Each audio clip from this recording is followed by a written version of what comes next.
alo mengala ba khamya tno sai ma bo no di kha kutin le de ne po ba nwe ban yauk ka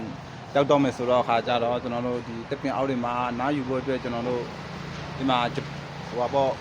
tno kha kutin so ma pyin ko lo frame ne bo no bo ra thata na ye lauk tha de thata ko ma to athu bo no ငါလည်းတာလောက်ထားတာခင်ဗျအဲ့ဒါလေးတွေကိုကျွန်တော်ပူယူရိုက်ပြီးတော့တင်ပေးတာခင်ဗျအပင်အော်ဒီမှာနားယူလို့ရအောင်လို့ပါခင်ဗျဒါတွေကတော့ခြေထောက်တွေကတော့ခောက်သိမ်းတာဆိုတော့သူကမနေတော့ဘူးလို့ချင်းတာနားမယူတော့ဘူးဒီပါပြန်ဖြုတ်မယ်လို့ချင်းဒီကခြေထောက်လေးခောက်ပြီးတော့သိမ်းလိုက်တာပေါ့နော်ဒါတွေကတော့ဒါမှဆိုက်ကတော့ကွာတော့63ရှိတယ်6လို့ရှိတယ်လို့ဆရာနှမျိုးပေါ့နော်အဲ့လိုလေးတော့လုပ်ပေးထားတာခင်ဗျဒါလေးအားပေးခြင်းတယ်လို့ချင်းတော့ကျွန်တော်တို့ဒီဝေးဘွားဆိုင်ကိုလာကြလို့ရပါတယ်လို့ဒါ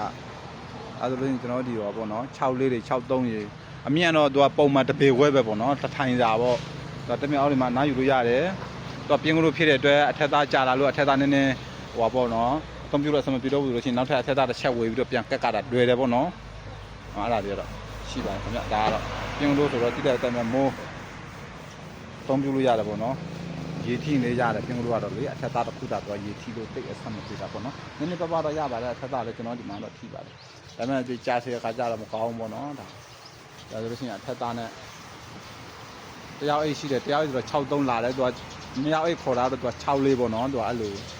64လေးတွေပါခင်ဗျအမမဲဆိုရင်အစင်ချင်းရတယ်လို့အောက်ခေါ်တော့ပင်ကရိုးတွေနဲ့ခင်ဗျနော်အားလုံးဒါခြေထောက်တွေကမူလီနဲ့တခြားလောက်ထားတာဖြစ်နေတာခိုင်ခိုင်မောတော့မပူပါနဲ့ခင်ဗျတောင်းတောင်းတင်းလေးရှိပါတယ်အားလုံးကျေးဇူးပါခင်ဗျ